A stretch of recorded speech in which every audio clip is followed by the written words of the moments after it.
Aloha, welcome to the Fast, Healthy, and Ono Cooking trip around the world. My name is Lonnie and I'm an AARP Hawaii volunteer.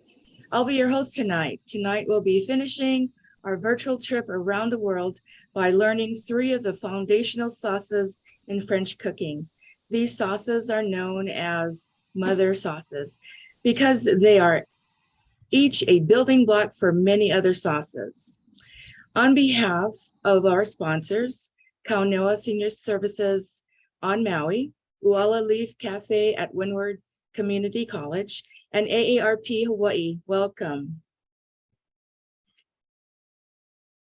For those of you who are new or who may be unfamiliar with AARP Hawaii, we are a membership organization for people 50 and older, but what we do for everyone.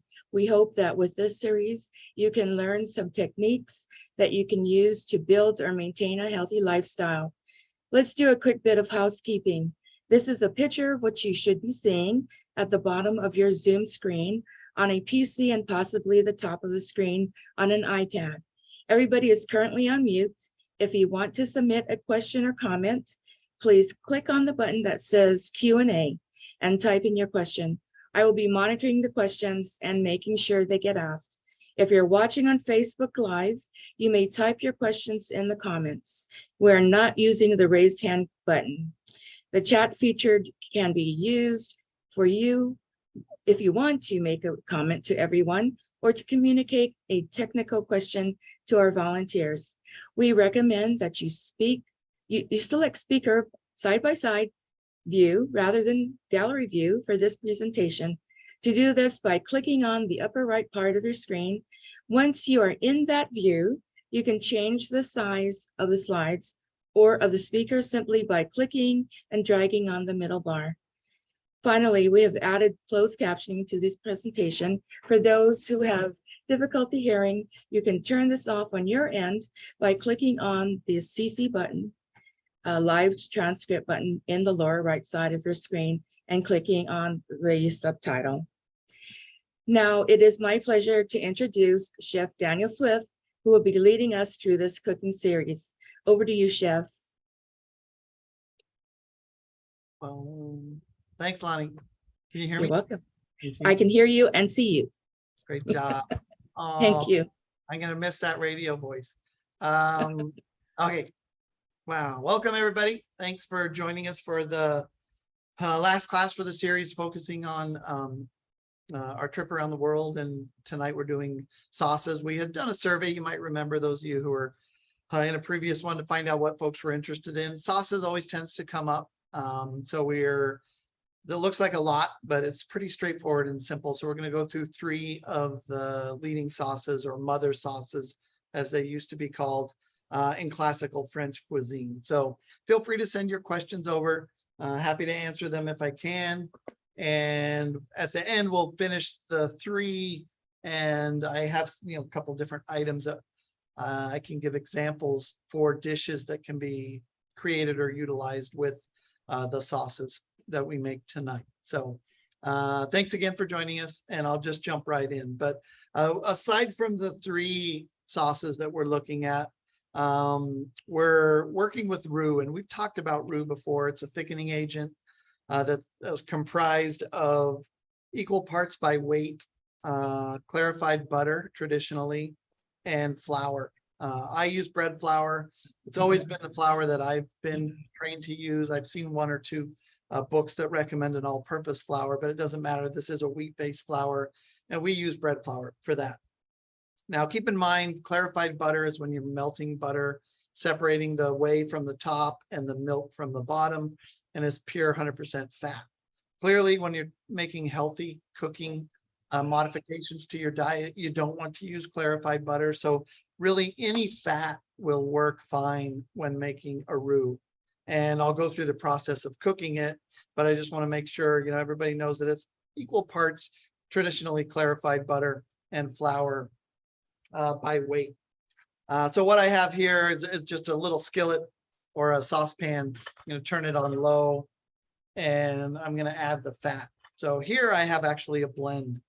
There's a little bit of olive oil. There's a little bit of butter. and the rest is regular canola oil. And I eyeballed this, but it should be pretty close to equal parts by weight. And what I do is put that in the pan. I just need a whisk. You could probably use a spoon as well, doesn't really matter. And then you're going to mix in the flour. So by combining these two, really what this is sort of like a rich fat slurry, whereas traditionally in Asian cuisine, you might be using water and cornstarch or water and flour. This calls for fat. So clearly that's going to give it you more richness, more calories, a better flavor than just straight water would in a slurry. But you are dealing with that extra fat. So looks like I did pretty well with that. Looks about right for the quantities. So this can be thin or thick. There's actually, in my mind, a bit of a range in what you can do in terms of your ratio. The traditional ratio, as I said, is equal parts by weight. Sometimes I find that, depending on the flour, to be a little too thick, because once you cook this, so if you're working in a restaurant, we'd make this in larger batches, and we always have it out and we use it as we go throughout the day in the cooking process to thicken things. And if it's too much flour, or depending on the type of flour that you're using, it could be a little clumpy. So once it cools, it hardens, and then you can break it up and run the risk, if it's too thick, of having clumps of roux. We call them roux balls, right? You don't want to be eating a soup or a clam chowder and you get a ball of roux that didn't break down. So I always personally tend to lean more towards the thinner side, and you can sort of see how this one still holds its shape, but it'll slowly sort of drip off. And what we have here is basically a white roux. So we've mixed this together. I've got it on low heat. And for the roux making process, for example, if you're teaching roux making in school and you're learning the classical styles, there's really 3 levels of cooking, or browning, I should say, or toasting of the roux. So you continuously stir it because it will burn on the bottom. You just stir it constantly. And after 2 or 3 minutes, you can stop, and that's what we would call a white roux. And that's what we're looking for tonight. If you continue to cook it and you continue to stir it, it'll just slowly get toasted. It'll become more nutty. The aromas will come out. It'll get a little bit thinner. It loses its strength for thickening, but it increases its ability to add flavor to a sauce. So if we were doing a dark sauce, a brown sauce with a dark roasted bone, an Espanol, for example, it's not one of the ones we're making tonight, but a brown roux would add flavor to that. Not only thickening, it also adds flavor. So you have the white, the blonde, and the brown. There's also what we call sometimes a black roux, to where you just cook it to where it's almost burnt. And a lot of times that's used in Cajun cooking. It doesn't really add a lot of thickening. It adds a little bit, but it really adds more flavor to certain dishes.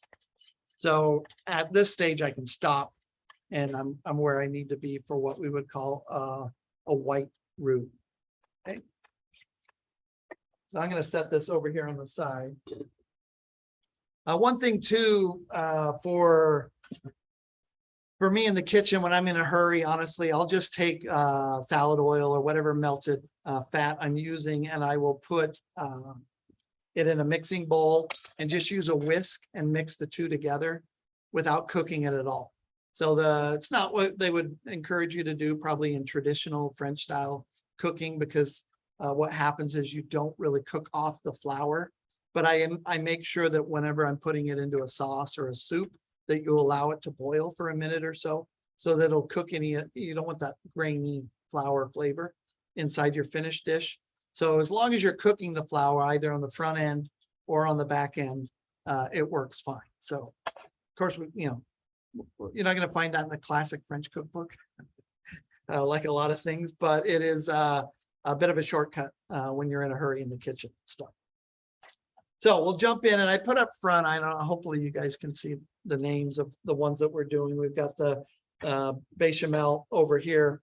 We've got the tomato in the middle, and then on the end, we're doing the velouté. So there are 5 leading sauces. They used to be called mother sauces. Now they're called leading sauces traditionally. And these are like the bases that are used either by themselves, but more often with other additional items put into them. So the 5 are here, and we're only making 3, as I mentioned, but you've got bechamel, which we're making, and that's a milk-based one. So really, it's a little bit of flavoring that we'll go through, and it's milk that is thickened with a roux. And in that case, what roux would we use? A white roux. We don't want to use a brown roux, a blonde roux, or a black roux, because then your milk sauce would turn cloudy gray. You don't want that. So bechamel is just a milk-based sauce. So you can make Mornay, which is a Swiss cheese-based cheese sauce. You could use it for scalloped potatoes. You could use it for a mac and cheese sauce, mushroom sauce. Anything that has a milk-based sauce would be used for the bechamel. Velouté, which is a white stock sauce. So basically a white stock is the stock that the bones have not been roasted. So you end up like tonight we're using chicken. So it's not a dark stock. It's just light in color. So it's a light stock that's been thickened with a roux and some flavorings that are added to it. And we'll show you that as we make it tonight.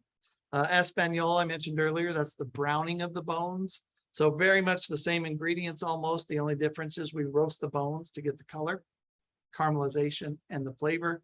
And more often than not, a little tomato is added in there as well. The next one is Hollandaise. This is most often used breakfast. So if you've ever had Eggs Benedict, it's the yellow sauce. It's not as popular as it used to be in restaurants. More often than not now they're buying mixes, honestly. But it's melted butter, clarified, and mixed together with egg yolks, lemon juice, usually Tabasco sauce, maybe white pepper, a little bit of white wine. And that's probably your hardest sauce to make. I didn't want to try to do that. If we were doing that tonight, it would have probably been just the focus of the one class. But there's good videos online if you're interested in trying that. The key to making a good hollandaise and not having it separate is to put a little bit of that liquid in the front. Put a little white wine, put a little water, just so that it's thinner and it doesn't scramble the eggs, the egg yolks. And then the last one, everybody knows, tomato. So the base for tomato is tomato. And there's a load of different ways that you can do it. Now, the traditional classical version of a tomato sauce has a little bit of pork in it, which some people find to be a little bit odd. It's either a bone or sometimes a ham hock in there in that reduction process. So not complicated in terms of the process and the techniques. A lot of it's really more just kind of timing. So I've got maybe 10 minutes to work on each one. I think you guys can see each pot from your vantage point, and I'll just kind of get one going, then the next one, and then the next one, take your questions along the way, and then hopefully at the end have time to dish up some sample stuff. Okay, so I'll start on this end with the bechamel, and if you have questions, Lonnie, feel free to let me know. Okay, I do have a couple of questions. Marcia, she wants to know, how do you determine equal weight for liquid versus solid? For example, does 1 tablespoon flour weigh the same as 1 tablespoon butter or oil? Sorry to ask this question. I've just been so used to following a recipe. Yep, great question. You can find a recipe for roux if you're more comfortable with that. There are conversions for tablespoon of dry and different ingredients. You can find them online, but in the kitchen, we honestly use scales. So, you know, you can take 1 cup of flour and it does not weigh 8 ounces like a cup of water, nor does clarified butter, nor would honey. So all different things have different weights by volume. More often than not, we use a scale. So just look for a recipe that gives you the measurement equivalent. You'll be able to do it. I think the recipe we did tonight had that. So that's a great question. And then for what we're doing here, let me just put up here, I'll steal this slot. We've got the milk, we've got the flour and the butter that would make our roux, our little salt and white pepper for seasoning, and an onion piqué, half an onion, a bay leaf, and some cloves to make the onion piqué, which I'll show you that here in a second. So we do have to be a little bit careful because milk can burn, but we're going to throw in the butter because we want to sort of make our roux in the pot. for this one. So I'm just melting that butter. And this is whole butter because it's a sauce. It could be clarified butter as well, but we didn't clarify it. And then the flour. So I'm adding those two together. And then I can mix them up. And basically, like I did earlier in that pan, I'm making a roux. And go ahead if you have another question. Okay, yes, from Pam. How long to cook to get the flour taste? Only a couple minutes for like the white roux. If you're talking about the roux making, it doesn't take long. Maybe to make a brown roux, you might be stirring your pan for, upwards of 10 minutes, 12 minutes. It just depends on the stove and how hot it's at. If you're cooking at a higher temperature, you have to just stir it a little bit more rapidly than you would if you were doing it at a lower temperature. And also you can take it and put it in a pan and bake it in the oven. I've worked with chefs that do it when you're making like 20, 30 pound batches of it. They just mix it, put it in a roasting pan and put it in the oven. So for home use, that probably doesn't make a whole lot of sense. But you can see here, we're just cooking that. It's been a minute or so. I'll give it another minute. And then what we'll do is throw in our milk, and then we'll throw in our onion piqué, which I'll show you how to make right now. And that's basically an onion cut in half and a bay leaf. That we take our bay leaf and we put it right on top of the onion. And then we have some cloves. The whole cloves is what we want. And we just spear through the bay leaf into the onion. And that will hold that in place. Just like that. So that will go into the milk, which I'm ready to do right now. I'm going to go ahead and pour the milk in. You can hear it kind of sear a little bit. I'm going to set my white and black, salt and white pepper on the side. And then I can stir this together and drop this in.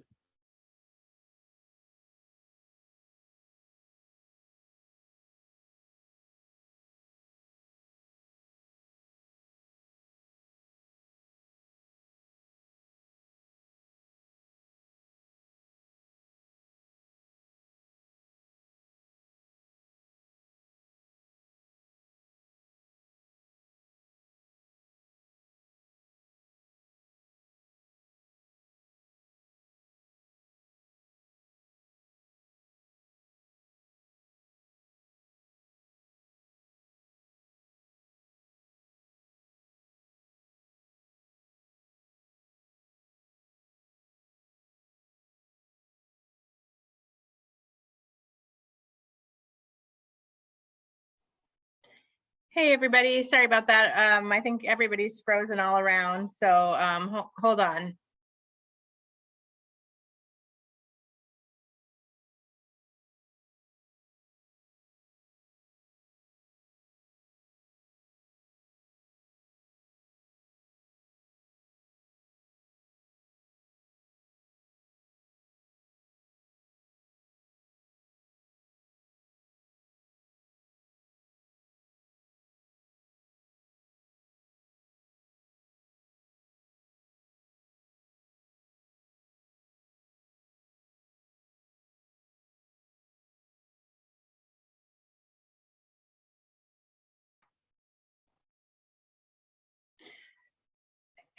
Aloha. Sorry for the inconvenience. Folks will bring Chef Dan on in just a few minutes as soon as they figure out what's going on over at Windward Community College with their Wi-Fi.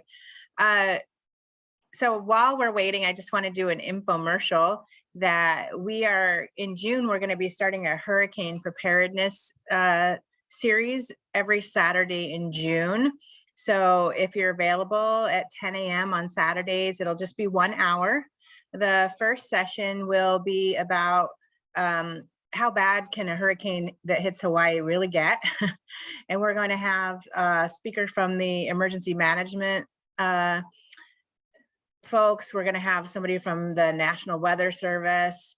And then the next one, we're going to talk about, well, how do you put together your own disaster plan? And the following one will be, what if you own a home? How can you harden your home to survive a hurricane? And then the fourth one will be, what do you do if you live in a high rise? So if you're not busy on Saturday mornings, or if you're interested in making sure that you're ready for a hurricane, I strongly suggest that you participate in our upcoming series. Thank you. Let me see if we can get those folks back online. And if we can, I deeply apologize. Not the way we wanted to end our final session of this series.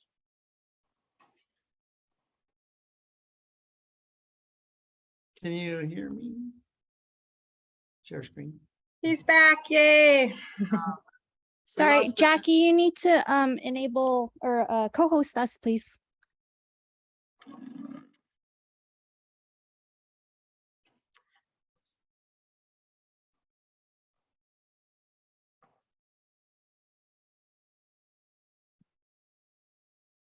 Oh.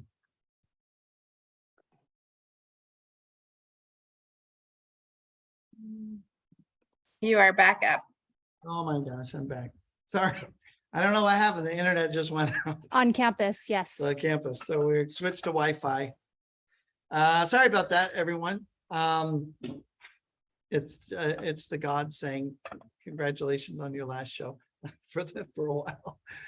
So this is already simmering. I'm going to watch it because, like I said, anyone who's boiled milk on the stove knows that it can rise up, boil over, and burn really easily. So I don't want to have it on too high. And as soon as it comes up, I'm going to watch it and turn it down to a simmer. So what I was going to say that I do for that shortcut is I then, I have that little bit of onion in there, and I'm not thickening it in the beginning. Now, if you're making this all the time, and it's a regular standardized recipe, it's okay to build that roux in on the front end. But what I do is then thicken it at the very end. So like I said, I dice the onion, I sweat that, I throw in the bay leaf just with the cloves in it. And then once it's reduced a little bit and fuse the flavor, I take out the bay leaf and I blend the whole thing. I blend those onions into the sauce because there's not as much. Remember, I'm reducing the amount. And then I come back and thicken it to the consistency I need. So it gives me a little bit more freedom, but the classic methods have been around for about 150 years. So there's, advantages to that, but anytime you can incorporate, blenders or immersion blenders or efficiencies on the modern side, I try to do that. So you can see now this is starting to come up. It would probably boil over. I just need to turn it down to a simmer, and we let that reduce 30 minutes or so. It just depends. We've got a little bit less time now. So I'm going to turn the burner on low for the tomato. And these ingredients are pretty straightforward. So what we have here is our diced tomato. I have two different kinds. I have a canned diced regular straight up one. And then this one, the label fell off, but it's a crushed tomato. So a little bit thicker. It's not as pureed, or it's not a puree, but it's a little bit more crushed than a diced tomato. I've got onions, I've got basil, I've got garlic, and a little bit of oil and some water. So we don't thicken this particular recipe, and most of your tomato recipes are not thickened at all. They're simply reduced. So your thickening comes through the reduction in the evaporation of water. Now I put on the recipe 8 to 9 cloves of garlic. The ones we had were huge. Steve, thank you for prepping for me today. But 9 cloves of garlic he used is like, this is a half a cup. That would be way too much. So if you've got giant garlic cloves, then you don't need to use 8 or 9. I'm actually going to use equivalent of about 2. But if you're a huge garlic fan, feel free, just be creative. So I've got the onions in there, the basil, the garlic, and I'm just going to stir it and cook it and allow that to come out, the aromas and the flavors and all of that sort of stuff.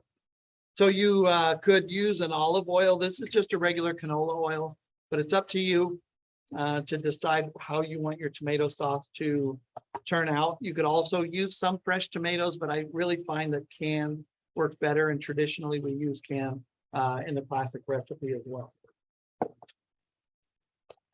So while that's just sweating a little bit, we're sort of doing the same thing over here with the velouté, which is, as I mentioned earlier, a white stock based. So we've got a milk based one, a tomato based one, a white stock based one. If we had more room and time, we'd be doing Espagnole, which would be a brown stock. So this would just be dark. It would be made from roasted bones instead of regular straight up bones. So I don't really need color here. I'm just trying to bring out the flavors, wetting it more or less. And that's pretty close to where I need it to be. And while I'm doing that, I'm going to show you the sachet. We've done it before. We did it when we were in the other room, actually.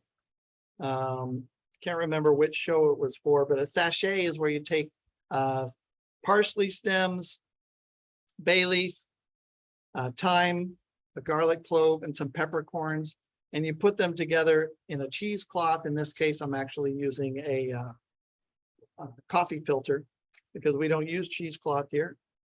And a coffee filter holds up fine, so you can feel free to use that if you want to. If you're straining everything out at the end, you can actually even throw it in, but it's traditionally made with those are too long, made with cheesecloth. So I'm going to just fold that over so it's a little bit long for what we had. I'm going to crush my garlic just to release the flavors a little bit more. And that's what we're looking at here. Okay, so the tomato, I'm going to add the water now. You can see this is thickening. It's still boiling up. Reduction, as long as it doesn't burn, I'm fine. There's no problem there. And then you can see I just wet it. I took a coffee filter and got it wet and then let it wring it out. And I can use that. It won't fall apart with the hot water in the sauce. And then remember, that's for the velouté. So I just bunch it up, tie it like a little, basically an herb tea bag, like we've done previously. Just tie that around the top. And this will be pulled out later and discarded. Okay. So you end up, there's your basic sachet. So used in a lot of different sauces and soups and things like that. I believe we also made the bouquet garni, which is similar, but it uses a leek, and we tie it and throw that in. So you can see this is now has the liquid, it has the garlic, has the onions, and we can add the tomatoes. Chef, And, how large is that tomato can? these are like extra big. The recipe called for 3 cans that are about 14 ounces. These are like the 28 ounces. So I'm reserving about half of this one. Great. But there's no, I mean, there's no wrong answer. So it's interesting here because what we're doing now is just putting in these ingredients and letting them simmer. Now, some people might throw in a sachet into a tomato sauce. Oftentimes it's actually done that way as well. As I mentioned, the ham or the bacon is used sometimes also. It's just kind of up to you to decide what you're looking for. We're just trying to make it a little bit quicker, a little bit easier in terms of ingredients and things like that. So I like to give this a little taste while it's just to see. And Chef, can these, Beth wants to know, can these sauces be frozen to use later? Oh yeah, absolutely. Very common for that to happen, especially in a hotel. So if you go to the Kahala Hotel, for example, they have someone who, well, I don't know anymore, but when I worked there, who was a saucier, right? So it's one of the positions in a traditional kitchen that's set up in the brigade system, which is the French style, where you have the person that handles the fish, you have the butcher, you have the patisserie, you have the boulangerie, you have the saucier, the entremetier, the person who's working with the other items. So all of these stations are underneath the executive chef, and the saucier is really one of the more classical high level type positions. And all they do is make the sauces. So they'll do all of the leading sauces, but they'll also do derivatives, or in hotels, you'll make the bases, send them to the restaurant. So the sauce man and the Mandarin or when I worked there and we worked in Hoku's, they'd make the bases, send them up to us. We would finish them off. So based on whatever the menu was at that time. So yeah, freezing them works great. Oftentimes they'd be pulling them out of the freezer. This could be good for a curry sauce as well.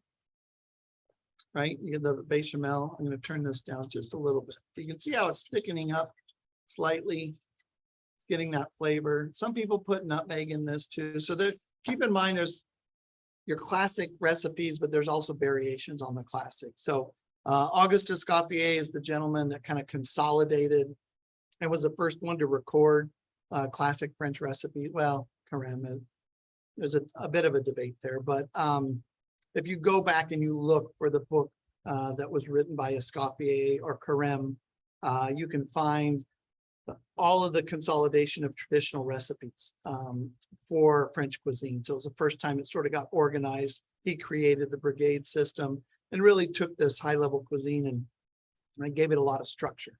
So, and it's still what's used today to teach traditional cooking students at KCC or Leeward or wherever throughout the world. In fact, there's a completely online cooking school that doesn't even have a kitchen where you go to it. It's all done online in your own kitchen. You make videos and such. And that is done, it's called Escoffier, Auguste Escoffier Cooking School. I'm not sure how that happened, but there you go. So if you want to get a culinary arts degree, you don't even have to leave your home. You just basically do what we're doing. You have to do it and submit it, and there you go. Although that was a plug, sorry, Jackie. I wasn't trying to plug them. I think you need to be hands-on personally. So I'm moving over. It's okay to plug, but since you plugged, I have to ask a question. Can you also freeze Hollandaise sauce? Hollandaise, you cannot. Okay. Well, I mean, you can. The challenge with Hollandaise sauce, and one of the reasons it's not made that much anymore, is because the health department's only giving you about 2 hours to leave anything in the food danger zone where bacteria grows. Hollandaise sauce, if it's kept over the temperature where bacteria grows, it breaks. So normally it's just kept for a couple hours and it's thrown away, and they make you make it again and again and again. Now you can melt it down. If you put it in the freezer and take it out and heat it up, it's going to separate. So you'll end up with the butter and then this mass. And if you're careful, you can reconstitute it. You just take that mass, you warm up your butter, and add a little bit of water to the mass, mix it, and slowly add the butter back into it. So it can be done. It might take a little practice, but more often than not, we just start over. This is a life-changing broadcast tonight. This awesome. Thank you, Dan. Yeah, no problem. So you can see the tomato is coming up to a little bit of a boil, and that's what now all we have to do is let it reduce and be super careful at home. I mean, we've all done it. If I have this rapidly boiling, I'm going to be wearing tomato sauce.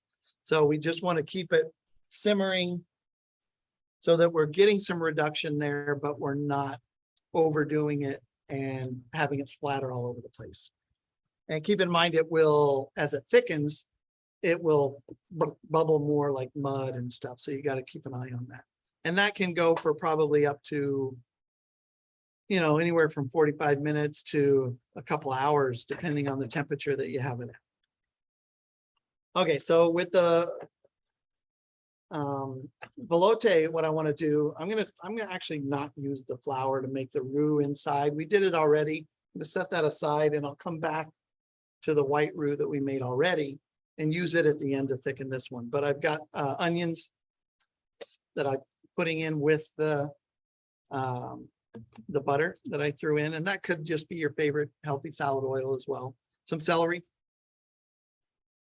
Again, salt and white pepper that Steve set up for me. I'm just going to combine them all. So I have one, and that's just to taste. We usually do it at the end, but I'm going to throw just a pinch of salt. If you're laying off sodium, then you don't need to add that, obviously. My sachet I've got here.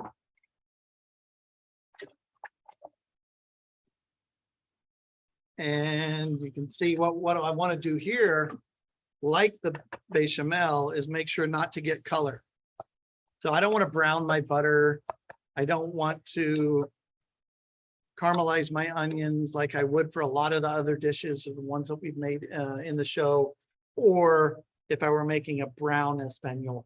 So I've got a light, I mean, we call this white, but you know, clearly it's not white up against my jacket, but it's not brown. We call it a white stock, so we don't want any color in the vegetables that we do here as well.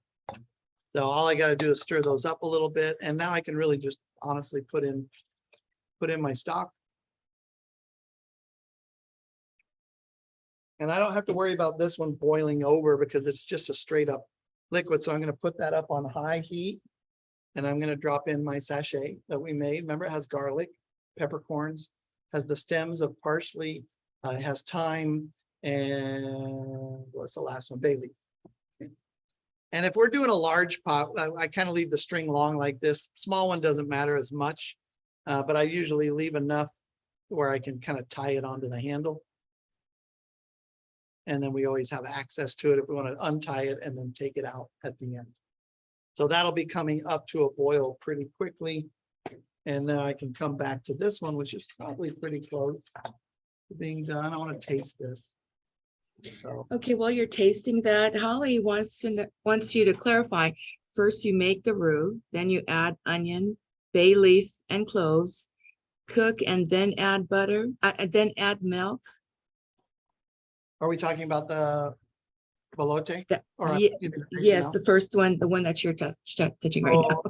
Yeah, the recipe that I sent out has the traditional technique where you're making the roux at the beginning. The butter in the beginning, the flour in the beginning, you cook that, in goes the milk, in goes the onion piqué, and that's it. Then simmered and reduced. So it's about the right thickness right now, actually.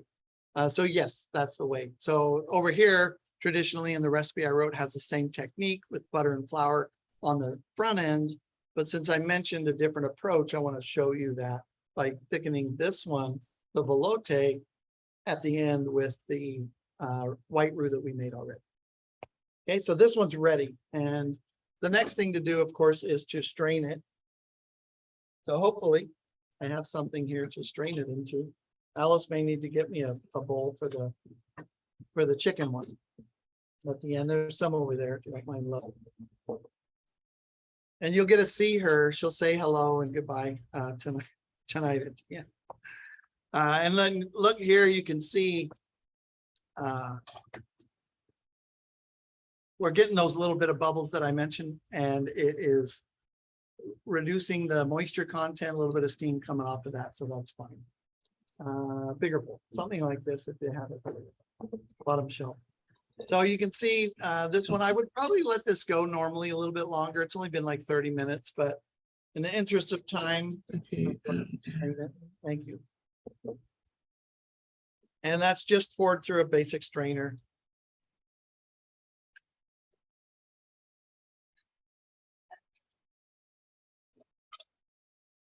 And then, as you can see, what I was talking about earlier, the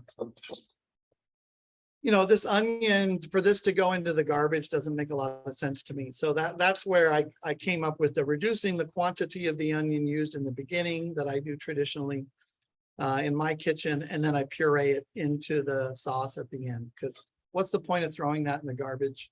Try to get as much flavor out of everything as we can. And then there we have it. That's our bechamel. It's already ready to go, and it can be used on a dish. So what I did tonight was just had seared a piece of mahi-mahi, and that was just a little bit of salt and pepper, seared it in a pan. And then I earlier this week made some arugula pesto. So it's basically a combination of arugula and basil, and made in the same traditional pesto technique in a food processor. But I thought, oh, that would be nice together, because a lot of times people are like, well, what do we do with that sauce? So this sauce could be served as is, no problem. And I can just spoon it over the top of the fish. And it's a little thinner than I would normally use. Just like I said, we're a little short on time, but just a little bit of that. You can sort of see how it's thick. And I want it to be swimming a little bit in that sauce. I'm gonna probably shouldn't have chosen a white plate for the white sauce. Sorry. So I'm gonna put that little bit of sauce on top.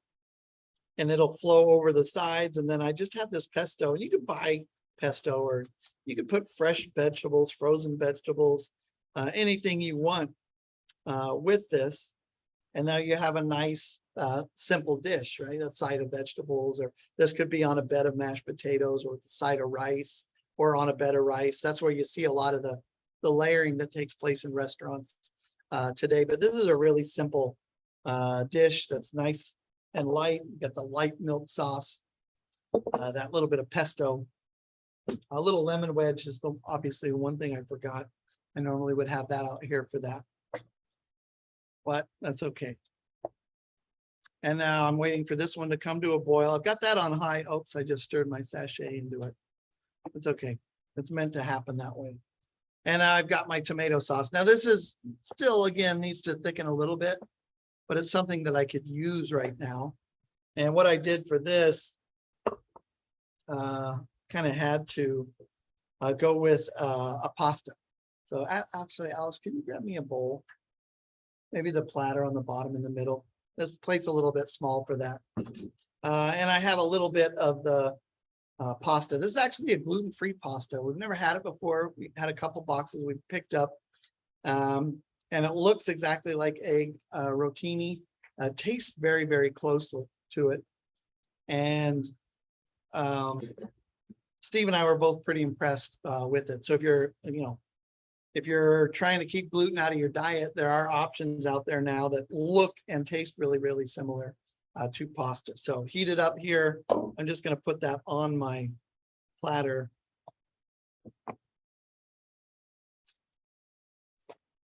And it can be vegetarian as it is now, or it can have meat in it. Now, traditionally, like I said, I would put maybe a little bit of ham hock in there, or bacon. I like bacon in it. But I have some sausage, some low fat chicken sausage that I'm going to put in. And then that allows me to heat that up. It's already cooked, but I wanted to heat it up a little bit more. And that will actually even impart some flavor into the sauce. And then pour it over my pasta. So I prefer personally my pasta to have the sauce on top. I never liked spaghetti, or I don't know, even growing up, I never liked the leftover spaghetti. My mom mixed it with the noodles and then you eat it the next day. There's like no flavor. Pasta will suck the flavor out of your sauce. So what you want to do is always serve it over the top, or what I recommend that you do is serve it over the top. So I'll just leave that in here, and this can still reduce. But that gives us a nice, simple, straightforward pasta, a little bit cheese. You could put on top. I've got a little bit of parsley here that I can garnish it with. Anything you'd want to come back and do traditional garnishing, you could do that. And then you can see got about 3 minutes. Our stock has now come to a boil for our white sauce. This would clearly need to cook a little bit longer, because it's the last one we got to. We don't want to make you think that you can make this in 5 minutes. Although if your stock and everything's there already, you probably could get away with that. Now the last thing we need to do is just thicken it. So I can just take this little bit of white roux that I have here, and I'm just going to grab a little bit on the whisk and stir it in.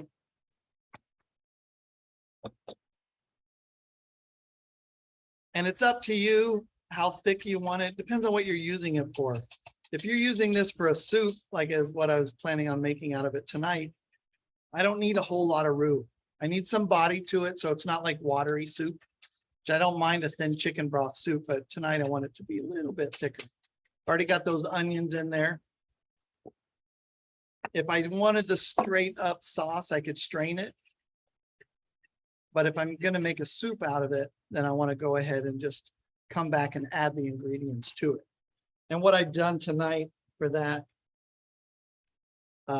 is just had some poached chicken that I'd already done. This was whole pieces. I could have served the sauce over the top, but I'm like, we're kind of already doing that over here with the mahi. So I diced it up and I'm going to put it in the soup. And then I sauteed some cabbage, carrots, and peppers. And I'm going to add that in as well. Just one basic way to take this leading sauce and turn it into something different. Now, clearly, I don't want to take that sachet out. I'm going to let this cook a little bit longer, even after the show's over, so that it can get that flavor in there. But make sure that if you're doing any blending or anything like that, that you do take that out. You don't want to throw the sachet into a blender and blend it up. So this is ready to go. Can I get a soup bowl, Alice, please? Thanks, Alice. Look at her running around. I'm making her work tonight. He's all right. They're all nice and sweaty before we bring her on to say hi. Right? All right. She's like, oh, my hair. I know I need a haircut too. It's kind of pandemic hairstyle lately, but now if you look at this consistency, it's about where like a canned soup might be. It's not super thick.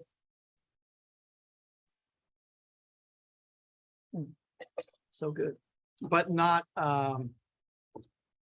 too watery, right? Because I don't really like the pure water or sloshy soup. So we're good here. That's going to come back up to a boil, and I just need to ladle some into a bowl, and I've created a soup with that. This is usually the activity that I'll have students do when they're making the sauce, because I mean, at least for me, it's great to learn the process and how to make all of these sauces. But if you're not then turning it into a dish or making something out of it, it's hard to build that relationship and love for the particular leading sauce. But this one looks great with that cabbage and carrots and peppers in there. A little squeeze of lemon in there would be nice. Couldn't hurt to hit it with a little garnish of parsley. And then I tasted that. It didn't need salt. I'm going to hit it with a little sprinkling like white pepper. And we'll call that good. I think that will work. So I don't know if you have any other questions. I know I went over about 2 minutes. I do. I have one question from Janice. With Okay. the bechamel sauce, I murdered that. Can you make it a curry sauce just by adding curry powder? Absolutely. Yep. There you're thinking, Janice. Anything, and I always recommend you go with those convenience products. Now, we just went through a series of spice classes where we ground up and we made our own spice blends, but I mean, any of those would work. The curry that we did, the tikka masala, if you look back to the Latin American blends that we did for the rice dishes, adding any of those spices and some diced tomatoes and then pouring this over shrimp and rice would be great. So, you know, that's sort of the idea behind these foundational leading sauces or mother sauces, is they just kind of provide you with that base platform to build off of. Now, it's great. You can serve it by itself like this, but if you're adding other things to it, it makes it all the better. And remember, as we always talked about, try to take a look at what's in your pantry already. Take a look at what's in your fridge, what you might have left over. Maybe you brought home a little bit of vegetables from a restaurant or a meal that you ate out, and you make this sauce and you turn it into your own special kind of soup. So there's no limitation. It's all based on what you like and what you enjoy. So thanks for the question, Janice. I know you always have them and I appreciate it. And you're always watching. So thanks for tuning in. Any other ones? No, that was it. All right. Before I get in trouble for being over, I'll move these out of the way so you can sort of see those dishes. Okay. So, Dan, we're kind of at the end of our time, but I wanted everybody to just see our great team of folks that we have here. And special thanks to Chef Dan and Alice. Some of you have maybe never seen Alice before, so hopefully you can see her now. She's just been such a heartbeat for this show. And then also Lonnie, Cindy, and Dave, our core volunteer team, who have been every week for a year or more. Just thank you everybody so much for joining us. It's been such great fun. And I don't know about you, but I've learned a lot about cooking from Chef Dan. So Sure did. thank you so much. We'll give Awesome. him a little round of applause. Thanks, And everyone. hopefully we don't have a plan for the next show, but that doesn't mean there won't be one. But I think Chef Dan's day job might be heating up here, and we'll look forward to bringing you folks some other programming from AARP, and we will definitely invite you if and when we kick off the cooking program again. Chef Dan, is there anything that you would like to say to finish up the series?